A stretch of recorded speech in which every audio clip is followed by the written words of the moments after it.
It's not the load that breaks you down, it's the way you carry it, once said by Lena Horne. If you're a Capricorn, chances are you don't enjoy those feel-good videos glorifying zodiac signs or offering empty comfort. You don't need anyone telling you you're amazing or you deserve to be loved. What you need is the truth. And here's the truth. You are hurting yourself, systematically, relentlessly, and with terrifying consistency. You're not doing it out of stupidity. You do it because, from a very young age, you believed it was the only way to survive, to earn respect, to keep everything from falling apart. No one forced the responsibility onto you. You took it on, you carried it, you set the deadlines, you pushed yourself past the limit and then punished yourself for not going further. You've forgotten a simple fact: humans have limits. Not because you're weak, but because you are human.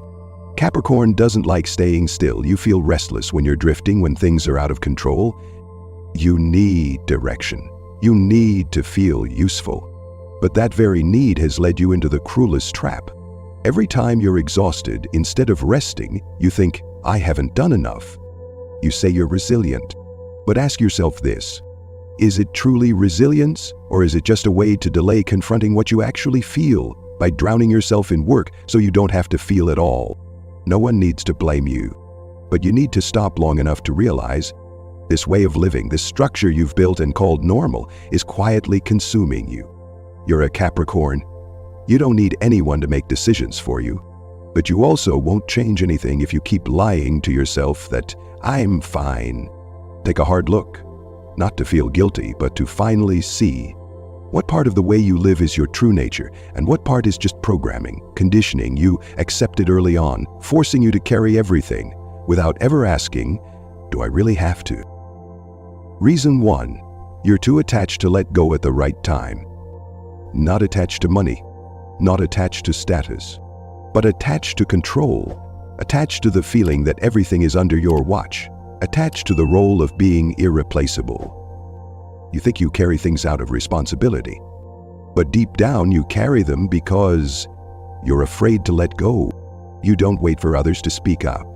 You act first, solve first, step in the moment something needs doing, not because you're free, but because there's a default switch in your head that says, if I don't do it, who will? It sounds rational, responsible, proactive, but in truth, it's not a choice. It's a reflex, one that was programmed into you long ago. And the point is, you've never really stopped to ask whether it still serves you. You don't remember exactly who taught you that you had to carry it all. But maybe you learned it too early, when the adults were too busy to notice your feelings, when you spoke your needs but weren't heard, when you did something well and got praised, and from then on, you linked performance with love. You grew up with a silent message. To be trusted, you have to deliver. To not be left behind, you have to carry the load. To matter, you have to take on more responsibility than anyone else. And so you stopped asking, can someone else do this? All that remained was one line of thinking. You only have to do it. If not, everything will fall apart. So you take it all on. You carry the system. You carry the anxiety every time you think about handing something off to someone else. You don't believe others are committed enough, not careful enough. You don't trust they'll do it the way you would. That's why you don't let go. But that's also why you've never truly known what it feels like to lean on someone. You blame others for being careless. But in truth, you're the one who's cut off your own access to support, simply because you can't bear having to clean up someone else's mess. You say you don't need help, but you quietly resent that no one is sharing the burden. It's a silent paradox, and Capricorn often lives in that paradox for years without knowing how to escape it. You don't always have to let go, but you can start by asking, am I doing this because I truly want to, or because I'm afraid that if I don't, I'll no longer be worthy? Asking that question is already the first cut in the old operating system. You don't need to throw away responsibility, but you do need to learn how to look at it and ask, which part is really mine and which part have I just been carrying for others without question? If you've made it this far, maybe something has already started to sink in. It's not that you're wrong, it's that you've been living inside a system that was never questioned. And if that hits you even a little, subscribe to this channel, because here we're going to keep peeling back the layers of I have to, until one day you can finally ask, do I even want to? Reason 2. You're too proud to accept being just ordinary. Capricorn doesn't boast, but they quietly nurture a massive ego. If I exist, it means I must carry the weight. If I can carry it, it means I'm important. And if others can do just fine without me, that's harder to accept than failure itself. You don't need anyone to call you a hero. You don't like showing off, but you still silently chase a brutal standard. To do it best, fastest, flawlessly, and never let anyone catch you slipping. You don't live to be praised, but you also don't know how to live without something to prove. That you're still here, still in control, the most essential person in the room. Some people work just to get things done. You work to uphold quality, keep timelines intact, keep the system from veering off course. You don't just want to finish. You want everything to run precisely, to meet standards, and if possible, to exceed expectations. Deep down, there's a very real fear. If I don't do it, or don't do it well enough, I'll be replaced.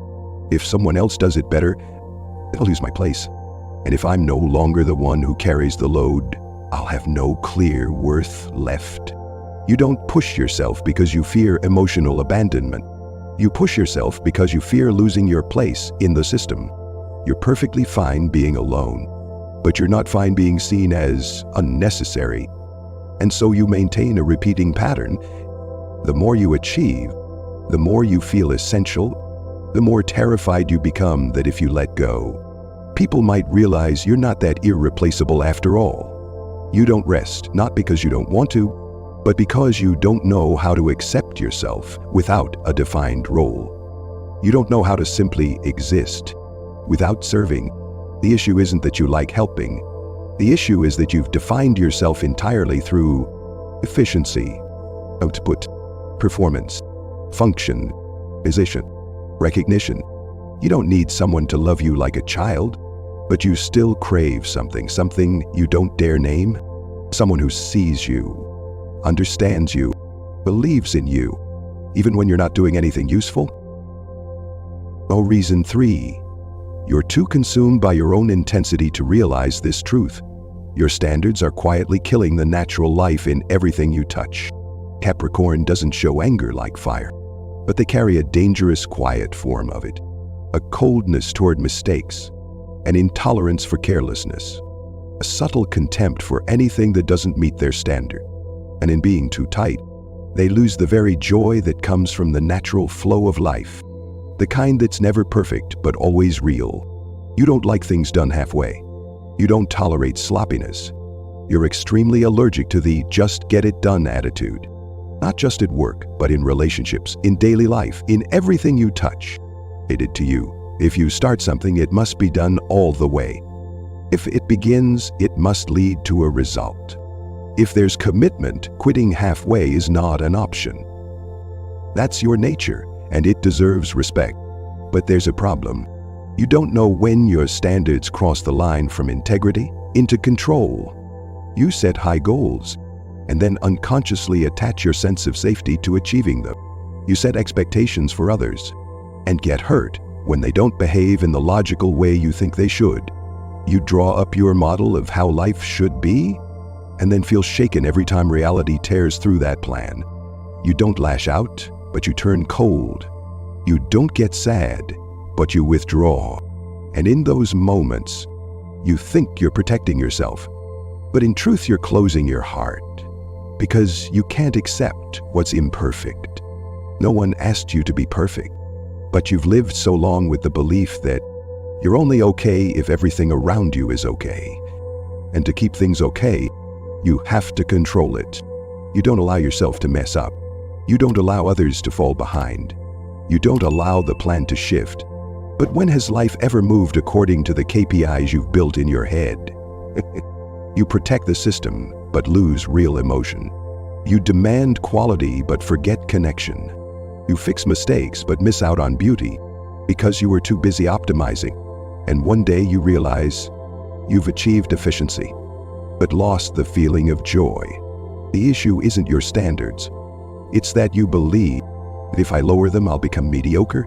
But maybe, just maybe, you need to ask yourself, am I living to uphold standards, or am I living to actually be alive? You don't need to lower who you are, but you can afford to be a little less serious. Not because you're giving up, but because you've been so harsh for so long that even joy feels nervous around you. Reason 4, your ego is too big to learn how to ask for help, so you choose to live in a kind of isolation you built for yourself. Capricorn doesn't refuse help because they don't need it, but because they can't stand the feeling of dependence. Ego is not arrogance, it's armor, forged in old wounds. But that very armor keeps them from opening up, from connecting, and in the end pushes them into emotional isolation. You're good at enduring, so good that even you don't realize where it hurts anymore. Others think you're fine, because you always seem fine. You always know what needs to be done.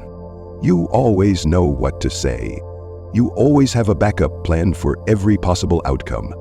No one knows you're hurting because you don't say a word. No one steps in to help because you don't let them. You don't want to owe anyone anything. You dislike the feeling of being dependent. You're willing to help but rarely ask for it, even when it's your turn to need something, because to you, asking feels like weakness. Or worse, it feels like revealing a part of yourself you can't fully control. And that right there is what you can't stand. Being seen before you're ready to appear. Capricorn doesn't need crowds, but they do need connection, something they themselves are too afraid to receive. You're no stranger to sadness, but you usually let it settle quietly, alone, after work, behind a closed door. You were taught or taught yourself that getting through it alone is the only way to grow up. But some kinds of pain don't need solving. They just need to be spoken. Sometimes all it takes is someone who listens, without fixing, without advising, for you to feel that you're not alone. You don't need to lean on others all the time. But you also don't need to seal off every door just to keep your image from cracking. Here's the truth. You're tired, and you can't keep being everyone else's support. When you have nowhere to rest yourself, you're not weak for needing help. You're just being real. And if something in your life feels suffocating, maybe it's not because you're alone, but because you've lived as if no one else was worthy of your trust. Reason 5. You want everything to stay under control, and because of that, you're always exhausted. You constantly do more, plan further ahead, worry on behalf of others, all just to keep things from going off track. You think that's stability, but in truth, you're dragging an entire system forward with the sheer will of one person. You call it responsibility, but really, it's your fear of chaos that's running the show, not maturity. Capricorn isn't afraid of emotion. They're afraid of losing control. You may be deeply perceptive, even empathetic, sometimes in ways that surprise people. But when it comes to yourself, you don't allow your own emotions to take over. You don't cry in front of others. Not because you don't feel pain, but because you hate the feeling of being seen while you're not in control of yourself. You handle sadness like you would a report. Analyze the cause, assess the impact, evaluate recovery options. Conclusion, understood, close the file, move on. But emotions don't disappear just because you've understood them. You can explain your pain with the most rational reasons. But pain doesn't ask for a reason. It only asks to be felt. You don't need to scream. You don't need to break down. But when you only allow yourself to analyze, not to feel, you slowly drain the color out of your inner world. You think emotions make people weak. But in truth, suppressing emotions is what hollows you out, quietly, from the inside. You don't admit you're hurt, so you call it by other names. I'm just busy. I'm fine. To little tired. But the signs still show up. Shallow sleep. A tense body. That tight pull in your stomach when someone says something that touches an old wound. You believe you're managing emotions rationally. But really, you're just packing them up, labeling them, and shelving them. And once the storage is full, you start feeling empty, numb, or you explode, completely out of control. No one's asking you to fall apart, but if you don't let yourself live with your real emotions, you'll keep living as a high-performing version of yourself, without ever letting your real heart come through. Reason 6, you're too hard on yourself. You're more forgiving of others than you think. When someone makes a mistake, you might not say it out loud, but you understand. You're still learning. They didn't mean it. Everyone slips up sometimes, but you don't extend the same grace to yourself. One wrong move, one missed detail, one delayed plan, and you're not just disappointed. You condemn yourself. You don't yell at yourself out loud, but in your mind, you hold a full-blown trial where you are the defendant, the judge, and the prosecutor all at once. No one is asking you to suffer this long, but you believe, if I forgive myself too easily, I'll repeat the mistake. You don't believe in inner rest. You believe in self-discipline, and you discipline yourself in the harshest way possible, through guilt. You've heard the saying, failure is a lesson, but you never get around to learning it because you're too busy punishing yourself. You can't stand that you didn't see it coming, didn't prevent it, didn't intervene sooner. Capricorn always puts themselves in the role of the one who sees ahead, carries the load, plans for everyone else. And when you don't get it right, you're not just disappointed with the result, you feel like you've betrayed your role. You think mistakes are shameful, but in truth, the way you punish yourself for them is far more dangerous. It makes you increasingly harsh, defensive, and suspicious even of the gentler parts of yourself. No one taught you how to forgive yourself. Hated maybe because from a young age you were expected to set the example. But expectations are not a courtroom, and you don't always have to play the one who never gets it wrong. You don't have to give up responsibility. You just have to accept one simple truth. Humans don't learn by punishment. They learn by understanding themselves. Reason 7, you know how to hold on, but you don't know how to let go of what no longer fits. It's not because you're not rational. It's because you've invested too much in a person, in a job, in a project, in a dream that once felt so right, but no longer is. You're not mourning the person, you're mourning the part of yourself you poured into them. You grieve the time, the effort, the trust, and all the best versions of yourself that you brought forward to build what is now broken. Capricorn loves slowly, surely, and carefully. You're not the type to dive into love blindly. You don't invest in a project unless you've seen its potential. You don't give your trust until you've watched long enough. But once you step in, you give it your all. You don't love with a "we'll see how it goes" kind of mindset. You love like you're building a home, carefully, quietly, each brick laid with time, effort, loyalty, and moments when you set your ego aside. And because you build slowly, you also can't leave easily. When others have moved on, you still haven't found the words for goodbye. Not because you're still hoping, but because you simply can't accept that something you gave so much to could disappear that easily. You're not holding on to the person. You're holding on to the work. You're holding on to the late nights. The promises you kept. Is the most generous version of yourself you offered and placed into something that no longer exists. You know you should let go, but logic isn't strong enough to pull your heart out of something you once called stability. You're not weak. So you just don't know how to untangle yourself from something you gave so much of yourself to. And so you live inside a broken illusion. You hold on to what has died as a way to protect the part of you that died along with it. Capricorn doesn't need someone to pull them out of the mud. You know how to stand back up. But some things can't be solved through discipline, and pain doesn't leave by moving forward. It leaves by being accepted. You don't have to forgive the world, but you do need to learn how to forgive yourself. You gave it your best. You loved with everything alive inside you. You built something with your own hands and your unseen faith. And if you must walk away, then let the last person you take with you be yourself. You don't have to keep pushing just to be worthy. You don't have to prove anything anymore. You only need to live truthfully, fully, with limits, with feelings, with mistakes, with you, in a version no one else can replace. How much of this do you see in yourself? And if you had the chance to choose again, what would you wish for in the new version of Capricorn within you? Share it in the comments. Not to vent, but to reclaim one simple truth. You've seen yourself clearly, and you're starting to choose differently.